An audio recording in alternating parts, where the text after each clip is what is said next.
All right. Good evening. We are going to start on Samach Beis. Samach Beis Amud Aleph, yesterday's daf. I wanted to touch on a couple topics today, hopefully. We read an Agadata yesterday that was not really the topic, but the Gemara had brought it in as a machlokas between Rav and Rav Yochanan, because they had a discussion about one topic. The Gemara sometimes brings in other random discussions by Amoraim who had argued about something else, so they wanted to bring another argument. So the Gemara starts off on Samach Beis Amud Aleph 62b, about 2, 4, 6, 8, 9, about 9 lines or so from the top. Okay. Gemara is also found at the end of Maseches Brachos. Amarav, Rav says, Anacha shoveres chatzi gufo shel adam. Okay. A person, anacha, we translate anacha as like a sigh or a groan. Yiddish speakers, a krechts, right? So the Gemara says that breaks half of a person's body. Shenemar, the Gemara quotes a pasuk, V'ata ben Adam. This is Yecheskel talking. He says, you, ben Adam, hanach b'shivron masnaim, you will groan or sigh at the shivron masayim, right? Masnaim, which is the breaking of your pants or your loins. Okay, which starts about hip height, okay, and your hips are about half of your size of your body. Okay, so that's already a proof that we have half of your body breaking because it's written next to sighing and groaning. Umarirus, and with bitterness, tanach, you shall groan. Okay, so Rav says it affects only half of you because the pasuk says half of you, i.e. from your hips down, that will suffer from your groaning. Rabbi Yochanan Amar af kol gufo. Rabbi Yochanan says, no, your whole body will be affected by a sigh. Shenemar v'haya ki yomru elecha al ma'at hanenach. And it will be, this is actually the pasuk right after this.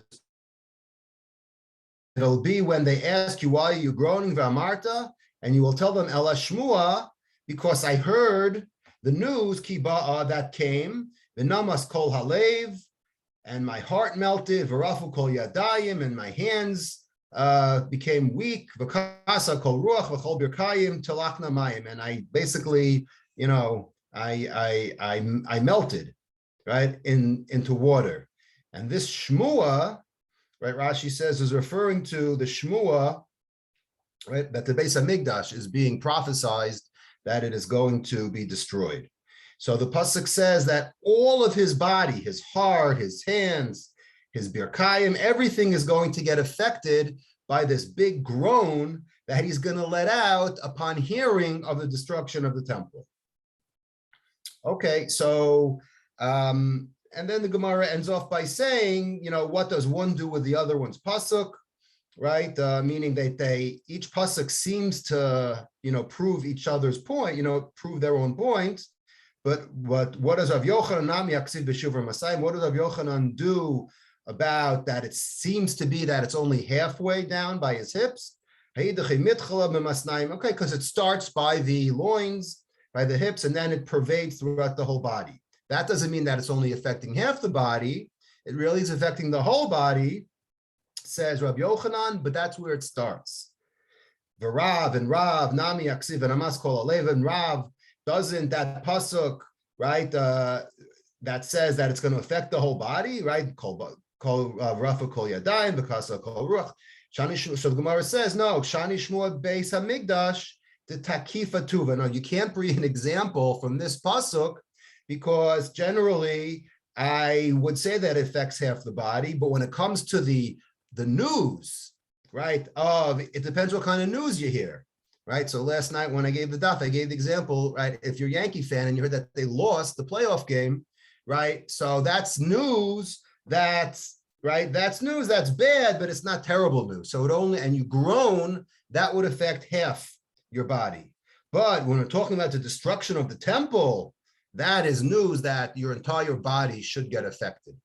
So therefore, that's an extreme example, and you can't bring a raya from that pasuk.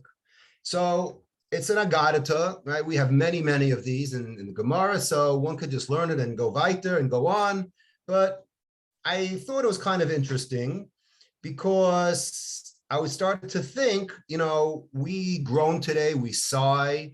So I wanted to look up a little, what is it about us that causes us to sigh, right? We have all the time people that you see, they groan and they make noises and they sigh and they're panting. So what's going on physiologically when a person is sighing? I can remember back to my grandfather. He would sigh maybe 100 times a day. He would always accompany it with a Rebbeinu Shalom, and you would see him like krachzing, as they say in Yiddish, like he was upset about something. Well, that's tennis. That's a different kind. But generally, when you're sighing, so I started to look up, and I just saw a couple of articles. So for you who are not familiar out there with the physiology of what is in a sigh, so I'll just read a little bit from a couple of articles I saw. This is from Science magazine. California scientists have identified the source of the sigh. It is not just a response to sadness, depression, or despair. So you're first going to say, well, we know why people sigh. Because they don't feel well, they're sad, they're depressed. I mean, look at our Gemara, right? So you're already getting the idea that if the Gemara says that when you sigh, it's breaking your body, and then it brings a pasuk from your Yechezkel having a nevuah about the Beis HaMikdash getting destroyed, obviously you could sense the negative connotation about a sigh, right? You're not sighing because you just won the lottery. You're sighing because this is something that's affecting you, right? You have a depression, you have a despair, but, right, what's interesting is that it seems like this is a double-edged sword, right? It's not just depression or despair, right? They report a life-sustaining reflex that helps preserve lung function, okay? I doubt many people out there actually knew this tidbit of info about sighing and how helpful it is to us. All right, so all you doctors listen. And a control system in the brain keeps humans sighing about a dozen times an hour, even when they aren't thinking about the future of the world and all the problems. Researchers report in Nature that 2 tiny clusters of nerve cells in the brain stem, the region that automatically takes charge of breathing, sleeping, and heart rate, orchestrate the sigh. Right, I think that's called the the medulla. Right? They do this in a response to an unconscious command to reinflate as necessary the myriad tiny sacs in the lungs called alveoli. All right, we'll remember that from bio, which control the body's traffic in oxygen and carbon dioxide, and which sometimes collapse. Okay, so we see that this is not just a bad thing. This sounds to the untrained, student out there, right? The untrained doctor, that this is actually something that regulates us, and we actually need it. So it's not that bad, and in fact, it seems like it's necessary. And I'm just from another article, just as a another interesting tidbit. So it says we sigh when we're emotional because it acts as a reset button for our bodies. Scientifically, a sigh is defined as a deep breath, or more specifically, a deep inhalation. Starting in the 1960s, research in rodents and later in humans demonstrate that a sigh serves an essential function by critically protecting the lungs, which is what we just said. If people just breathed with the same lung volume all the time, then the alveoli, which are those air sacs in the lungs, would deflate. This would make the lungs stiff and hinder the essential exchange of oxygen and carbon dioxide. Okay, so we're getting somewhere. So this is not just krachzing and because we're sad and depressed. So it seems again, there's some kind of positive attribute that we need this to actually live, or else our lungs won't be able to function. So, the Gemara isn't 100% accurate. It doesn't give the positives. It just gives the negatives. Obviously, it ties it, to a pasuk in Yecheskel about the Chorban. So we could see why it's more depressing than essential for us to live. But, based on science, now that we know, that obviously there is a element of sadness and depression to it. So how do we explain the Gemara? Meaning, it's half the body, it's the whole body. So what is this Gemara really talking about? Where it affects half a person, it affects the whole person. So is it just one of these like agadatas that we don't really understand, and we move on? But I saw something very interesting written by Rav Yonasan Eibeshitz, who lived in at the time Prague, and he wrote a sefer right at the time. The year was 1745, when the Jews were once again getting thrown out of Prague. And he writes in response to basically this war that's going on, right? So he brings down this Gemara because he's actually speaking. It's actually called Yoros Dvash, Chelek Aleph. So because of what's going on, he brings down this pasuk, right, in his Yoros Dvash, and he brings down the Gemara, and he says, what's going on in this Gemara? He says, V'yesh lahavin, b'mai pligi. What are they arguing about? A, and B, v'gam lahavin apasuk, ma'ashelah hazula matanenach. Meaning it's like, right, so Yecheskel is saying, why are you sighing so much? Oh, I'm sighing because I'm hearing the destruction of the temple. So obviously, he says, hello, Adam alul lepigei hazman, meaning we're only humans, and we're susceptible to what's going on around our environment. The Ein Rega, and again, he's writing this as him and every Jew that is getting thrown out of Prague, right? You could imagine, right, what it's like to actually relate to a sad Gemara, right? We read these Gemaras about Kamsa Bar Kamsa and destruction and Beitar and blood everywhere, and and we're living, in America, and without. Okay, we have different kind of problems. Obviously, there's still crime, but we don't have mass persecutions and executions that's going around us. So we could read this Gemara and move on. But here he's trying to relate to his community that are getting wiped out. So he's saying, well, of course you're going to be depressed. Just look outside the window, right? We're getting killed, right? The Ein Rega b'li pega v'yagon v'anacha, and then not 1 minute goes by without some kind of evil act and depression, and this is what's going on. So he says this is the meaning of the Gemara.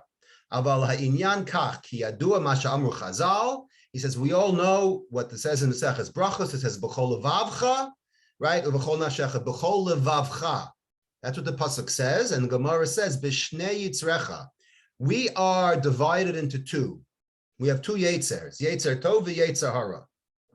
And he explains, right? This is, very common. We all understand this, but let's take what we know and let's plug it into the Gemara. That's, the proper way to learn this, I believe. So we have Yetzer Tov and Yetzer Ra. Ki ba'adam yesh chelek tov. We have the good side of us. Okay, v'hu chelek nafshi v'hu alev tov v'yetzer tov. We have the good side of us. That's the guy on the right shoulder who tells us to do good stuff, right? The chelek ra, and we got the guy on the left side, the chelek ra, shu chelek chumri. We have our physical, right? We're made up of our soul, which is pure, and our physical body, which may not be so pure. Okay, that's our chelek chumri, the lev ra, the yetzer ra. And we have the evil inclinations, and we have the guy on the left side poking us all the time and prodding us on to do evil. Right? And what is our daily task? Our daily task is to hopefully have more goods than bads, right? More tovs than ras. That's what our homework is every day. Okay, v'zehu vadai af im yikru la'adam tzaros rabas v'tugos. So what if something bad happens to us? Nebuch, we lose a family member, we lose our money, something in our life goes south, catastrophe happens. So it's only natural, says Yonasan Eibeshitz, right? On the one hand, we're depressed, but the key part of this is, and it's very easy to read, right? And loyaleno, it should never happen, but there's an element which a lot of the Musar Sfarim talk about all the time, is that we have to accept it, right? Which is one of the reasons why we say a bracha when there's when someone dies, hatov v'hamet, right? We say things that, that are not natural, but we have to realize that just like you accept the good, kashem shem mevarchin al hatova, kach mevarchin al hara, right? We have all heard that speech many times throughout our life, and we have to accept it as he says, ba'av v'simcha, ki me'es Hashem lo yatzu ra'os, meaning God doesn't create evil per se. It's there, but it's not created from him.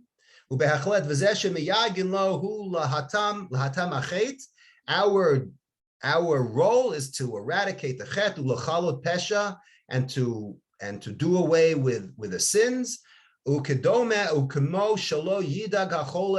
he brings an example that is something that we all could relate to. When we were young, right, we all took that disgusting cough medicine, right, Robitussin, or I don't know, whatever cough medicine you took. Of course, you didn't, you were perfect, right? Everyone took cough medicine that they all hated, right? And what's the job of the parents? It may taste bad, it may taste sour, but it's for your own good, right? How many times have we heard that, right?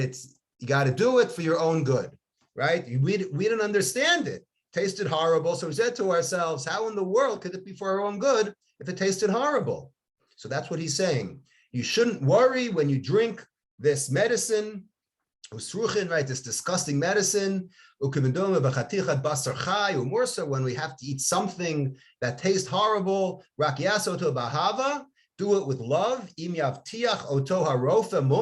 the doctor guarantees you that this is going to cure you, then you'll be alumav, and you'll be strong again, like the days of your youth. Right?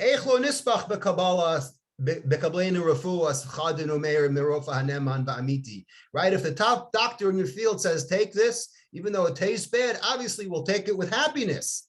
For 5 seconds, we'll suffer. Okay, we'll make sure to drink it with whatever juice you like. But at the end, you're going to take it and you're going to be full of simcha. Okay, then he quotes a Gemara regarding Hillel. We'll skip over for a second. And he says the following. Kol ze al tzaro. Everything I'm talking about in my nice little speech, he says, is on our personal tsar, meaning we could relate to it. We're divided in half. We have the good and the bad. And when something bad happens to us, we have to accept it. Okay? So it's only half of our body that feels bad, right? But when it comes to other people, no. When it comes to other people, again, we have this feeling of, okay, we're in pain now, but there's a good side to it, meaning it's Yisurin, but it's coming from God and there may be a message. So we have to accept it b'simcha, just like the medication over time will cure us, but now it tastes horrible and it's painful for us. That's when it comes to our pain. Okay, again, this is a very beautiful piece. I highly recommend it. When our friend is in need and he's in pain, then it's not half of us. Then we go all in.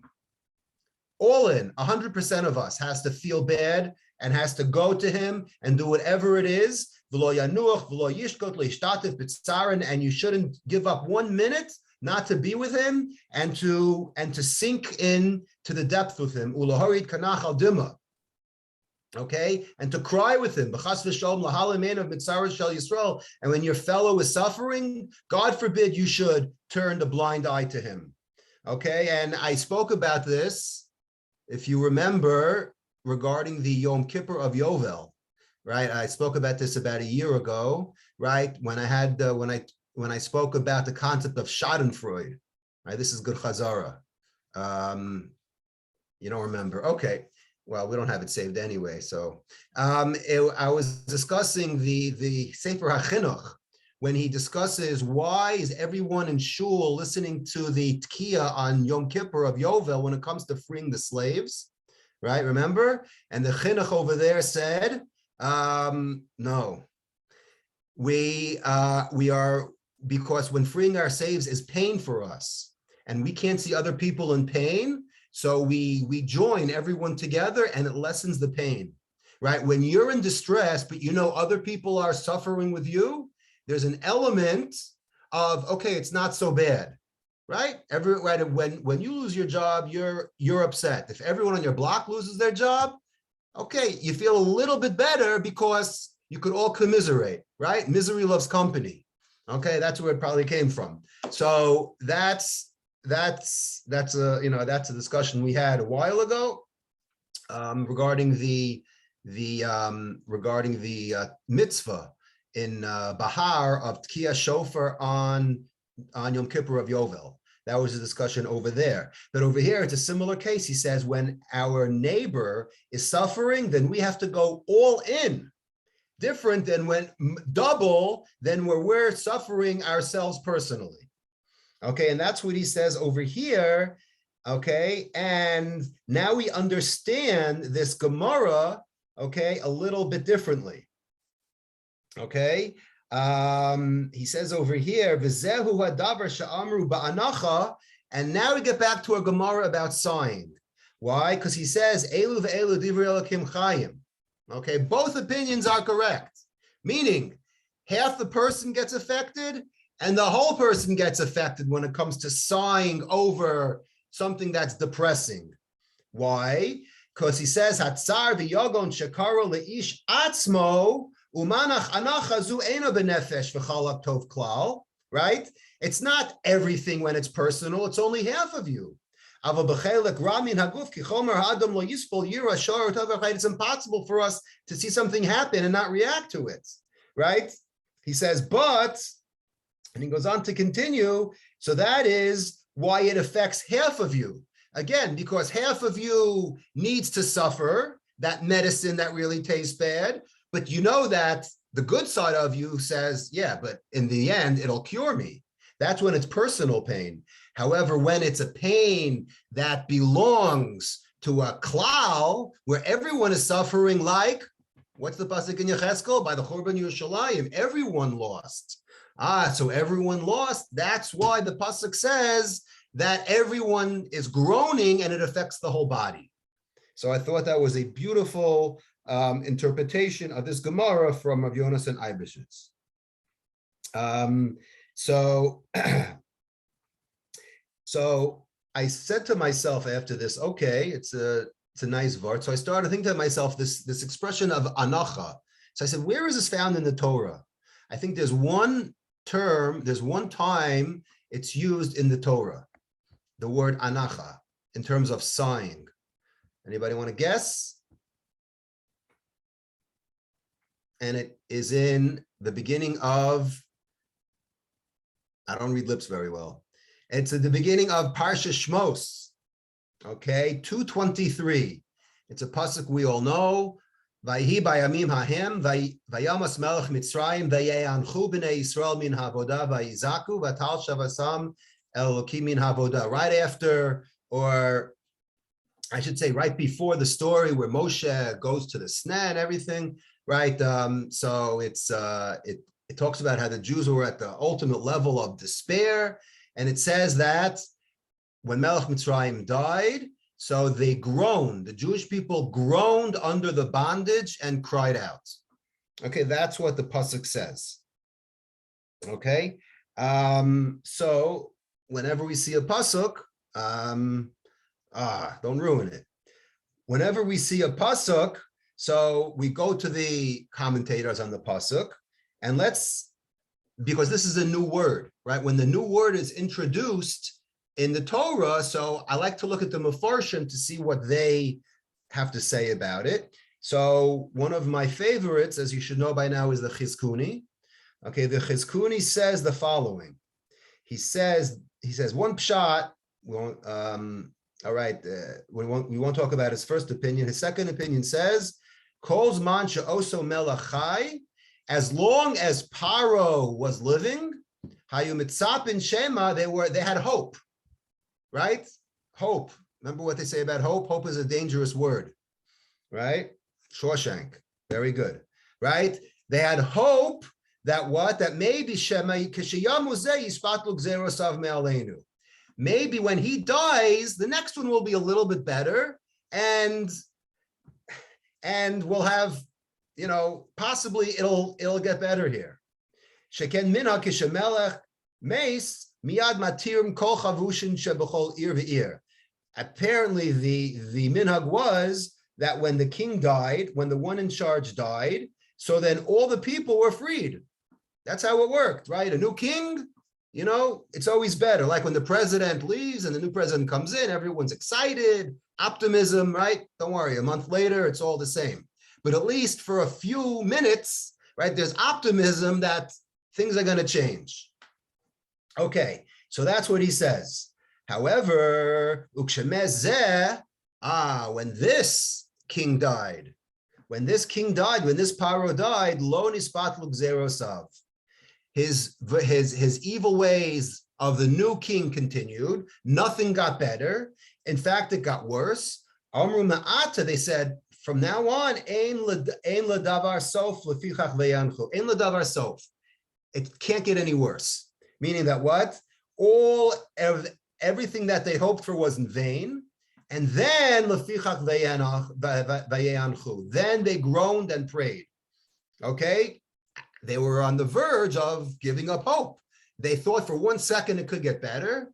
Then when the new king came and he was just as bad, if not worse, then they lost all hope, right? So you see, right? So you see from here that sighing is the ultimate expression of depression, of failure, of rejection, and ultimately giving up hope. And if you look in the Malbim, okay, the Malbim has a similar expression. He says, what's the difference between, it says Vaye'anachu, it says Vaye'anchu, and then it says Vayizaku. They groaned and then they cried out to God. So the word Vaye'anchu means Anachahim Omek Halev, comes from deep down in our heart. That is the most serious kind of kvetching, so to speak, of wailing, right? V'hazakahu bekol. And it says vayizaku, like the word vayitzaku, is just screaming out, but that comes from our mouth. Vayanchu, the sigh, comes deep down from our soul. And now we understand the Gemara, why sighing, something that comes deep, if it affects your roots, your foundation inside, that could break, right? That could break a person. So let's take this idea, okay, one step further. Right? Let us go, as they say in Yana Diyoima. Okay, the Gemara is in Rosh Hashanah, Daf Lamed Gimel. Okay, Rosh Hashanah, Daf Lamed Gimel. Actually, before we get to that, regarding the Gemara is going to talk about a Tkiya, a Shvarim, and a Trua. Okay, and we don't know, just to give an introduction, the Aruch HaShulchan says the following in Orach Chaim 590. You're still laughing, huh? It says, "Ulefisha nistapek lanu heyachi trua." We don't know what a trua is, right? What does it say in the Torah? The Gemara in Rosh Hashanah, I'm about to show you, says, it says Yom Trua. It doesn't say Yom Tekiya. It doesn't say Yom Shvarim. It says Yom Trua. Now, what's a Trua? We don't know, okay? So when we don't know something in halacha, right, that's when all the fun starts, right? So he says, Im hi yalalal shemiyalin hanashin be'es shemiyavavin. Is it a cry, okay, that women, when they weep, they make a noise like that? V'zehu yalalas takufa zelazeh. It's like right. It's like a continuous right. It's like a continuous scream. Kamosha anu osen hatrua. Like a trua is right. It's short staccato bursts. The way he describes a woman would cry. Ozehu ha'anacha. Or is it a groan? Like a person who would groan every second or so, after suffering from a tsar, right? He's in pain, he heard bad news, something catastrophic happened in his life, so he is groaning. But it's not exactly short staccato bursts, because when we're really crying, we're like taking, hey, that sounds like a shvarim, right? So is that what this trua is? Or is it faster paced, short staccato notes? So we don't know what it is. So that is what the whole suffix of the Gemara is, okay? And just as so now that we see that, let's look at the Gemara. Gemara says, the Mishnah talks about that a trua, that a tkiya is the same shear as a trua, and then it says in the Gemara that a trua is 3 yavavos, 3, I guess, whimpers. That's technically the English word, right? And then Abaya says, well, the truth is the reason why we have 2 brisas that seem to contradict each other about what this real shear of a trua is, right? Is it 3 shvarim? Is it 3 yavavos? We don't really know. So Abaya says, here's the deal. The reason why we're so in doubt is, like I said a minute ago, when it says Yom Trua Yelachem, right? The word Trua, if you look in Onkelos, right, means Yom Yavava Yelachun, a day of Yavava, right? Now, that doesn't help us because we don't know what a Yavava is. So in order to help us define Yavava, we have to go one step further. And now I'm still reading from Rosh Hashanah Lamed Gimel, Uksiv be'emei de Sisera, right? The famous mother of Sisera, who says, Ba'ad hachalon mishkafa v'ati yavev em Sisera. On the way back, when she thought that her son was going to come back, after the whole episode in the beginning of Shoftim, when Yael killed her, and right when they had the armies with Barak, right? And what ended up happening was he didn't come home, obviously. And the pasuk, as described in the Song of Devorah, says that she waited by the window. She looked and she wailed, and the mother of Sisera wailed, Bati Yavev. So, okay, so we're one step closer to defining what this word Yavev means. Now the Gemara ends off and says the following: Mar savar genuche ganach, Mar savar yulule yalil. One opinion of the Brisa holds that it means moaning, which is like a sigh that's broken up, okay, which we call today shvarim. Right, it's broken up. And the other opinion says that what? It's more like yalula yalal, which we would call whimpering, like, there's your trua. Okay, so we don't know exactly what it is, but we learn from this obscure reference to the mother of Sisera, right? What exactly is the definition of this? There's a beautiful thought I saw, just on a side note, the Shloh HaKadosh, right, comments on this Gemara. So basically the Gemara concludes we do a tkiya, we do a shvarim, and we do a trua, right, because we're not really sure. And then at the end, we do a tekiya again, right? So what's going on with that tekiya at the end, right? So I'm going to read from the Shla, which is just a parenthetical. I just thought it was very interesting to share. The Kach Tokin Tashrat, right? He quotes the Gemara and in Rosh Hashanah, Shvarim hu genuche ganach kederach hacholin, right? Like someone who's groaning like a sick person. Utrua hu yalilu b'chia kederach shabochen al hamesim. And you're really, really depressed, and you're doing those short staccato bursts with what we just called whimpering, right, which is your trua, okay? V'hinei asa Elokim et ha'adam yashar. He says, this is what's going on over here. God created us straight, okay? That was how it started, right? We all know after that, nothing really good happens. Right? We're on the earth and bam, we sin. right? It's like Paradise Lost a little bit. Milton, not for now. We start straight, and then after a few minutes, we're already, right? We're already weaving on the highway. Okay, that's why we start off, says the Shloh HaKadosh, with a straight shofar, without any, right? A shofar is a 5-6 second blast without any interruption in between. Then we start weaving, right? We're good for a minute, and then we start weaving. Romez al choli hanefesh. We become sick. Okay, then at the end, we do yolil. We start to whimper, those staccato bursts. Romez al chataim gedolim shehem misas nefesh. Then we do bigger sins. We start doing, right, little sins that get us sa'ar. Then we end up doing big sins, and that gives us misa.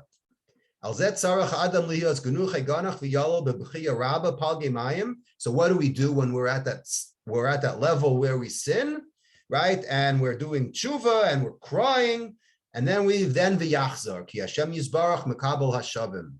Uksha'osa tshuva shlema as shavu l'darko harishon. When we do tshuva, we go back to that initial state of perfection, albeit for a few seconds, right? We go back to that straight line before we wove, I'm not sure, right? Anyways, we go back to that straight line of the tekiah, right? As shavu l'darko harishon kasher asa'usa Hashem yizbarach yashar. V'zehu tekiah achrona shehi gam ken kol pashut v'yashar. That's the ultimate tekiah, which is straight. Okay, so he goes on, and that's a little nice Rosh Hashanah vart. You could say at your table if someone asks you to speak and you have nothing prepared. Okay, we call that a back pocket Dvar Torah. Okay, so that's what the Shloh HaKadosh says regarding the order of Tekiah Shvarim Shua Tekiah. Very, very beautiful. Now, so we kind of talk about weaving. We kind of wove a little bit in this class where we started with Ksuvas, right? We're talking about groaning and the Agadata. Then we talked about it as in the Chumash with Paro, right? How it comes from deep down, right? That according to the Cheskuni, that groaning that comes from our neshama, which is the ultimate, sign of pleading with God. And of course, that's what Rosh Hashanah is all about, that we're broken, right? So you see that common theme. I just wanted to, so while we're talking about this Gemara, I started to wonder, this whole, Gemara brings a proof from Ema de Sisera, from the mother of Sisera. Now, the mother of Sisera is not really famous, right? But the irony is, she probably became more famous than Sisera, right? It's kind of like, Whistler and Whistler's mother, right? No one really knows who the artist Whistler was, right? The 19th century American artist. All they know is the picture of his mother, right? So she had her 15 minutes of fame, but she survived while Whistler didn't. So it's kind of like the same thing, I think, with Aim Sisera, right? It's all about Aim Sisera. No one really knows. I mean, yeah, we know he was a general, Yael killed him, but he was more famous in his death than in his life. But it's really the Aim Sisera that when someone asks you, why do we do 100 kolos? Because of Aim Sisera, right? So Aim Sisera, I think, became a little bit more famous than her son. Doesn't the Gemara yesterday the daf you taught that with Rabbi Ruchama's wife remind you a lot of Aim Sisera? Yes. She cried one tear. It was one drop that affected the attic. Yeah. And right. Hashtasi. But somebody asked me a question about that this morning. How could he die if he was studying Torah? I thought you can't die while you're studying Torah. Maybe there was a bird noise outside. Maybe he was in the bathroom. I don't know. Maybe he was reading his emails. That's usually what the Gemara says. We actually had a class on that about 7 months ago, right? About you remember the launder of Rebbe who went up to the roof, right? The Amsa de Rebbe, right? The famous, right? That whole story, the Koves, the launder, right? The one who did the laundry, and then the maid of Rebbe. So she was praying that he died. So she made some noise. Everyone stopped, and also by David HaMelech, right? He couldn't die either until the Malachim caused the trees to to go back and forth. But yeah, it's a very good question. Anyway, so getting back to Whistler, actually getting back to Aim Sisera. So why is Aim Sisera the paradigm? So I saw a very beautiful answer. Well, I saw two answers. The first answer I want to talk about is from a book. It's written by Rabbi Eliyahu Kitov. You may heard of this. It's called The Book of Our Heritage. This is one of those books that you get for your bar mitzvah that you put away, and it kind of dies in the library or in someone's basement in Washington.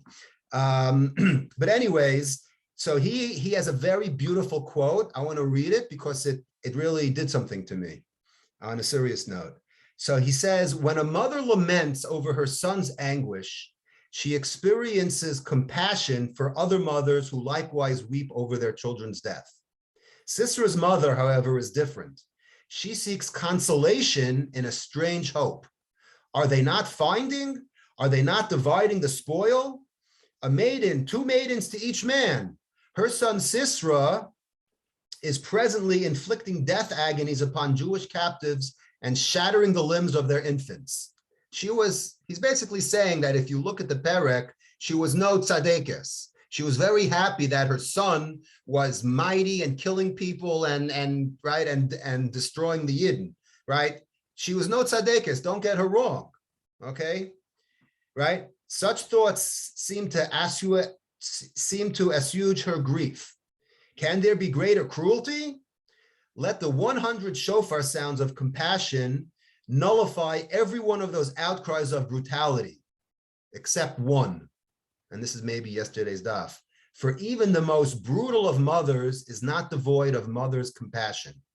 This one lament of compassion, the shofar does not seek to nullify. I think that's really, whatever. That's, all right, that's beautiful. Meaning as bad as she was, right? At the end of the day, right? She's mourning over that son. And even though he's basically saying that each one of her cries, right, is, we have a kol shofar, but after all, she was crying for her son who's a Russia, right?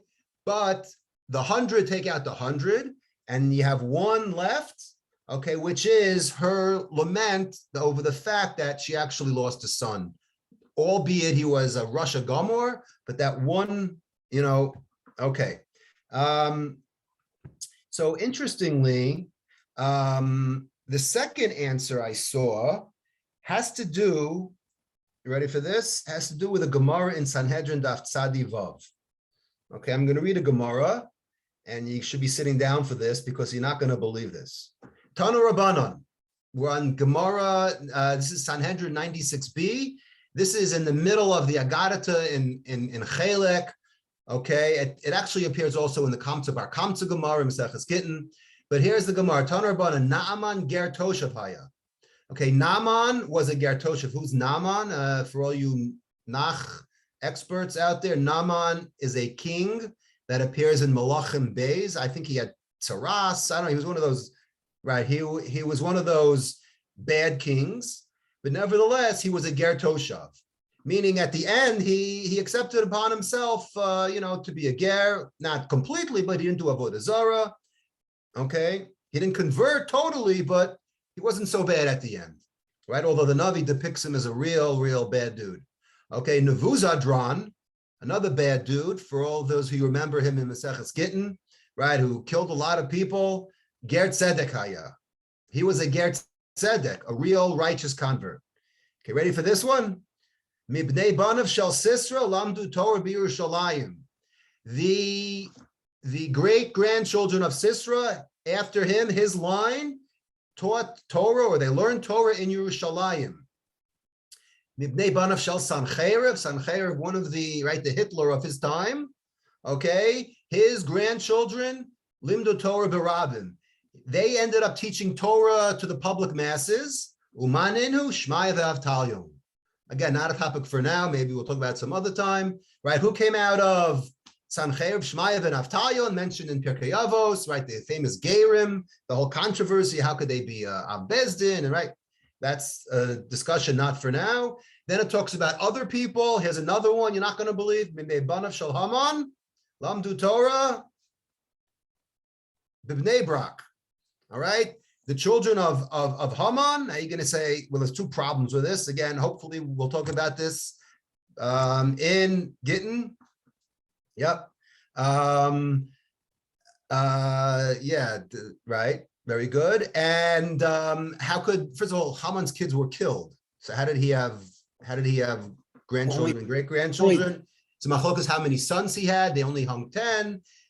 Some people say he had 60, 90, 180, whatever it is. Maybe they had the kids and then they died. Maybe kids. What about Amalek? We don't accept Amalekim. Another problem that we're not going to deal with now. But anyways, it goes through people who you would never have thought. Maybe they're right? from It's his one daughters. of those like ironies of life, right? Ironies of life that Haman's descendants taught Torah, where the whole movement started, right? In Eretz Yisrael of learning Torah, which is B'nai Brak, right? Talk about irony. Okay, that's I think Webster's definition of irony. So great. So let's get back to it. It says B'nai Banav Shel Sisera. Who are these people that are B'nai Banav Shel Sisera? Ready for this? Okay. Says the Chida. Chida has a sefer called the Petach Einayim. He brings down the Mara Mipanu. Who is that? The Mara Mipanu. Mara Mipanu, Menachem Azaria Defano. He lived from 1548 to 1620, was an Italian rabbi and Talmudist. Right? They call him in the yeshivas the Mara Mipanu, in English Mifano, the P is a F, whatever it is, Italian rabbi. He says he brings down Kasav de Rabbi Akiva Yatse Miyael Shabal Sisera. Who is he referring to? He's referring, you know who came out of Sisera? Rabbi Akiva. That's who it's talking about. Not only did it come out of Sisera, he came out of the story, right, where she ended up killing him with a tent peg, as we all know. But that night that they were together, at least, Yael had a Yael bore, and that created the creation of Rabbi Akiva. Wow. So now let's get back to our question, if we even remember what the question was. Question is, what in the world does M. Sisera have to do with the 100 kolos? So one possible answer is, you know why she's looking out the window? Because when people look out the window, right, you just see a picture of someone looking out the window, right? You're not just looking at the skyscrapers and the buses and the view of the world. You're really thinking, right? Like when people look at something, they're not just gazing to see something. It's one of those points, right, of inflection where we're deep in thought. So the question is, what was she thinking when she's looking out the window? So I'd like to suggest that she's thinking about, well, he's not coming home, but, what's going to be? Is it the end?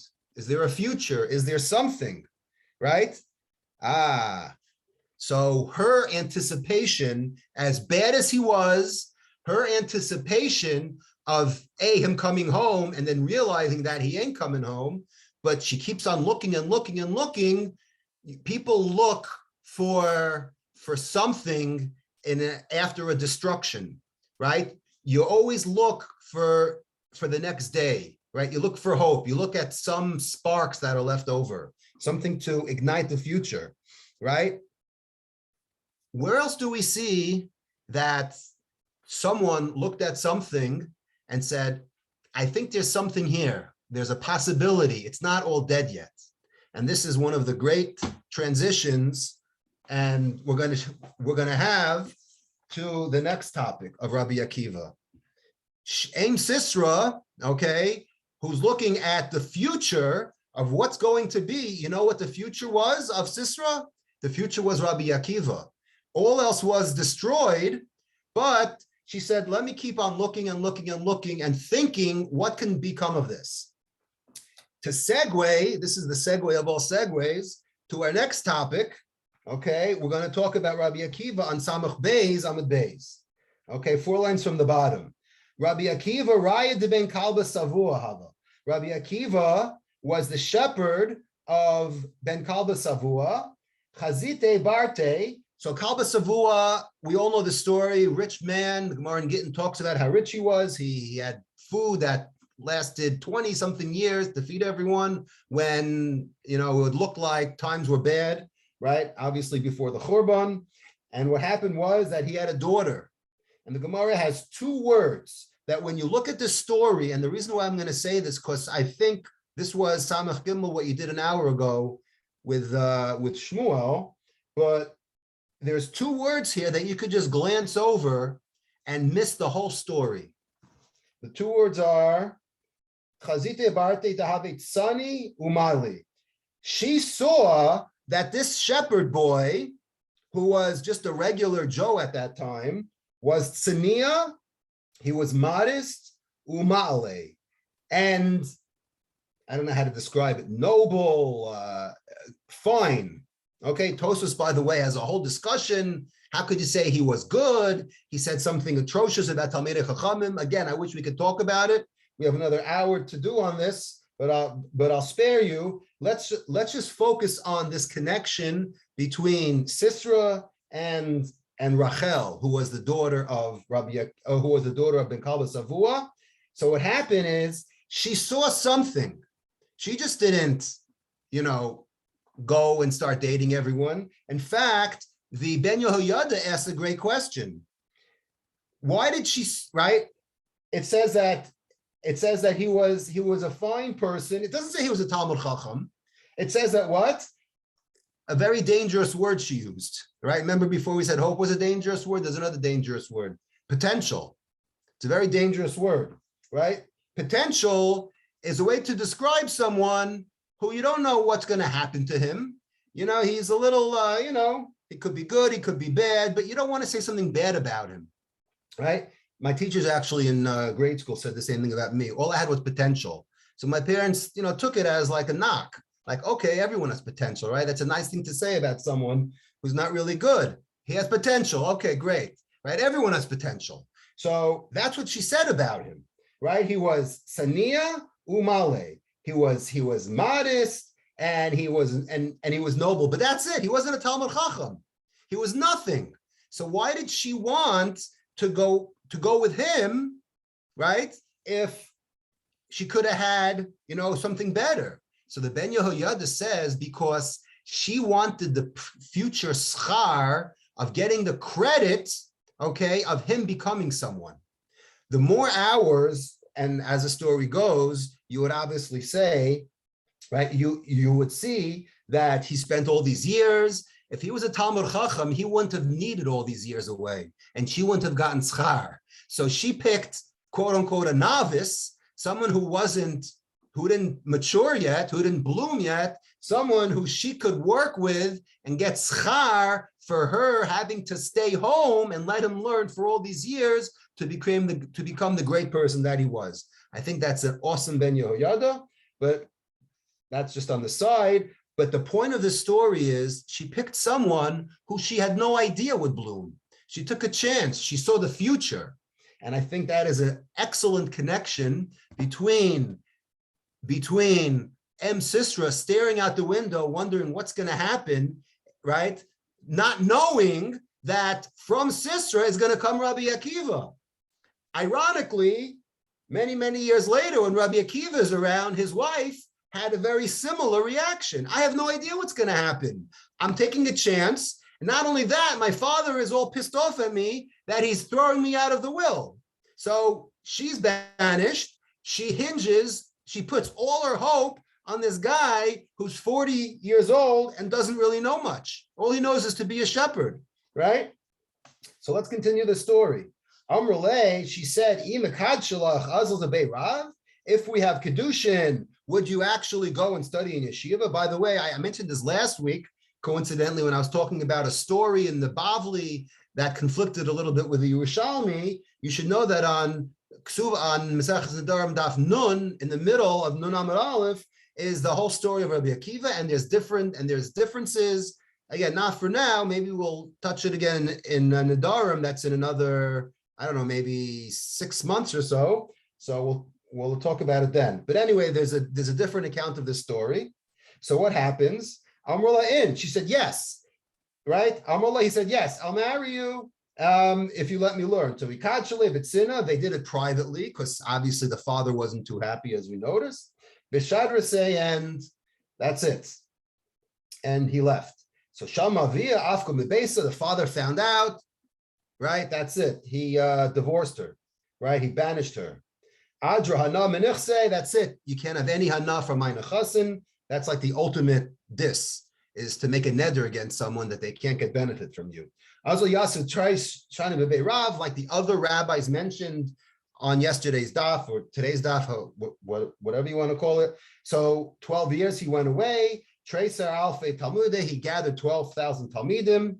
Shamelahu Saba. So after a while, he heard, she heard a certain person say, the Kamala Ad Kama, Kamedabas Almanas Chaim. So he, Rabbi Akiva, overheard that there was someone who said, how long are you going to live with the fact that you're living at home?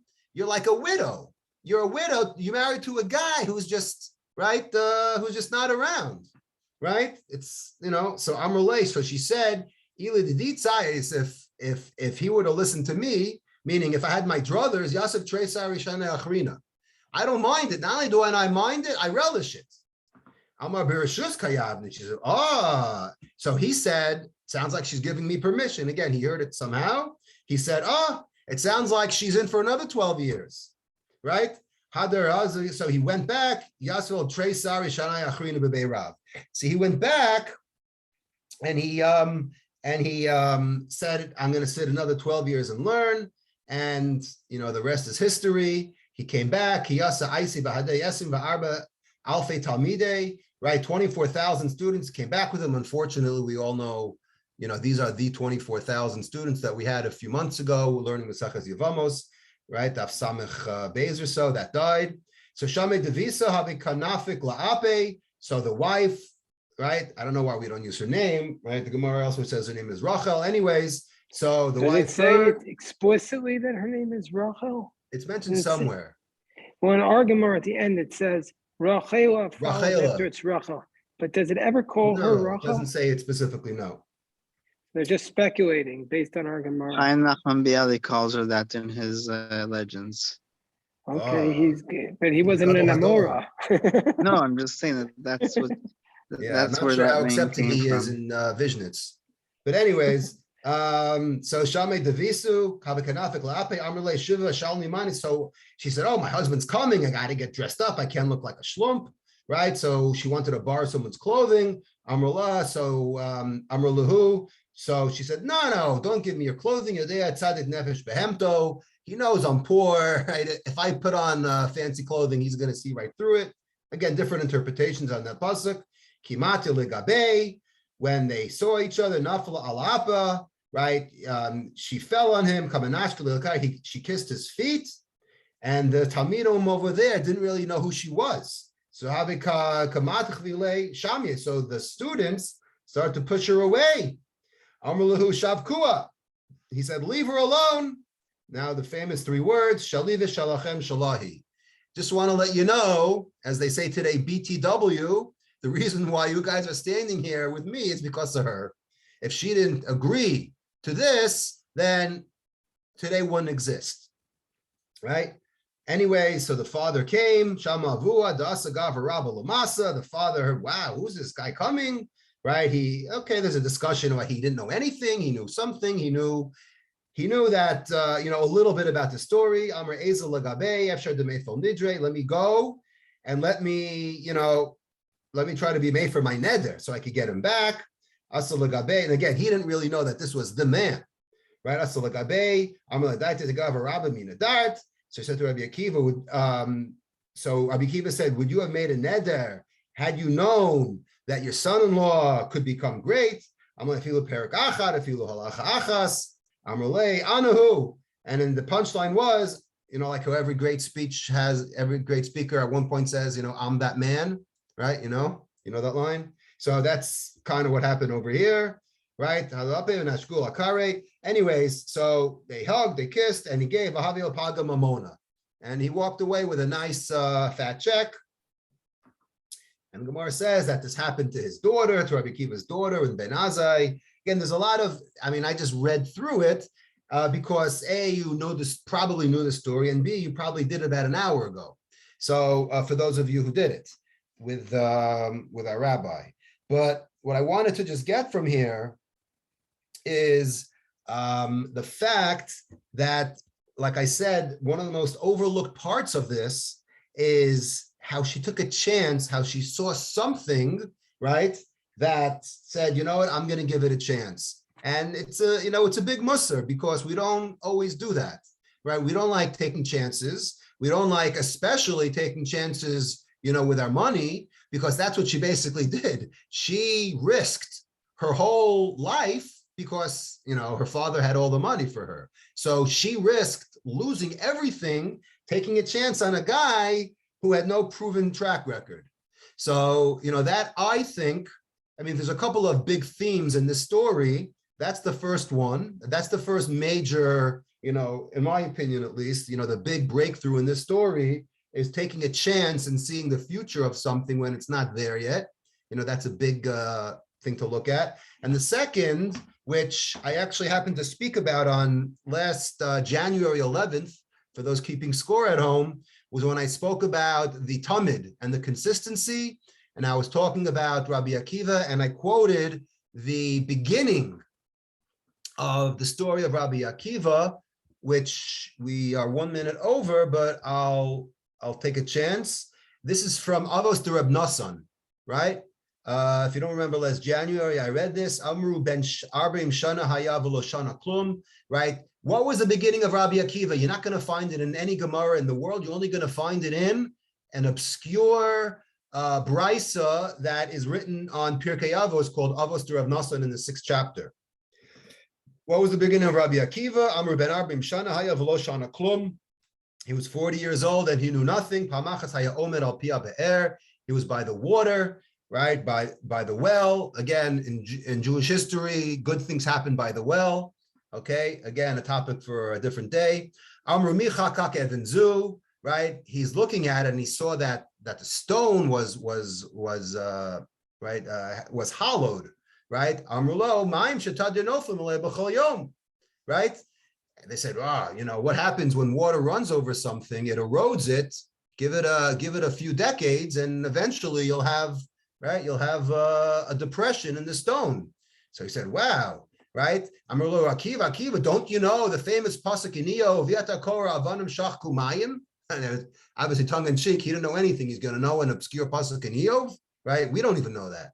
Anyways, not for now. So Miyad Rabbi Akiva, Dan Kal V'chomer. Rabbi Akiva said, you know what? I'm going to make a Kal V'chomer, right? Remember we talked about Kal V'chomer, that it can come from anyone?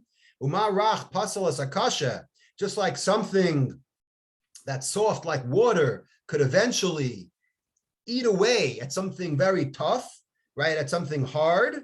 So divrei Torah, shekasha kabarzel achas Torah, which is as hard as barzel, certainly it could penetrate me, and I'm soft. Kama v'kama sheyachkakaku as libi shehu basar v'dam. I'm made up of basar v'dam. I'm soft, so of course Torah can penetrate me. So when I had brought this story up last January, when we were talking about this aspect of being consistent and doing something on a consistent basis, if you look over here, what they told him was the word amru lo hamayim shetadir noflin aleha, right? This concept that the reason why is because it's consistent, right? The water is consistently, the stream is running through this rock, and give it a certain amount of years or decades, it'll eventually pervade it and go through it. That is what consistency is all about. And ironically, the second theme of this story of Rabbi Akiva is not just, hey, I'll give it a chance on this guy who has no track record. The second theme is when he goes back after 12 years, right? So the commentators discuss that he's on his way back, and then he goes back again 12 years after he heard that she said, I'll sign for another 12 years. That's how much I love him not being home. well, I don't think she put it that way, but she said, being in yeshiva, right? She looked at the pro, not the right, the positive, not the negative. So they asked, why couldn't he just go home and say, hey, honey, how you doing? How the kids? And then just, go back. He's halfway home. So they want to talk about the message, which is a message of consistency. This is 12 years plus 12 years is 24 straight years without a break, right? He didn't see his wife. He didn't see anyone. He was in solitude. He was on a level like Moshe up on Har Sinai, right? For 24 years straight. And there's a difference between 24 and 12 plus 12. Usually the sum of the parts equal the whole. But when you have a streak, right? Joe DiMaggio, right? Pete Rose, whoever you want to talk about, right? If you have a streak, then the higher number, the better. Yeah, you could break it up, but that's only second best. The best is to be consistent and to have a streak. And that's why he said, I'm going to go for the full 24 and not even go home for 5 minutes to say hello and to check my email. And I think that's a very important lesson. And it's one lesson that we see over here in Ksuvas with the story. And it's another lesson that is hinted to in Avastar of Nasan, of this water that is consistently, the stream is consistently passing this Even, which is why it had a Rosham on it, which is why it made a mark and made a hole in the stone. And there's a whole lot more. We're over time, but that should be it for one night.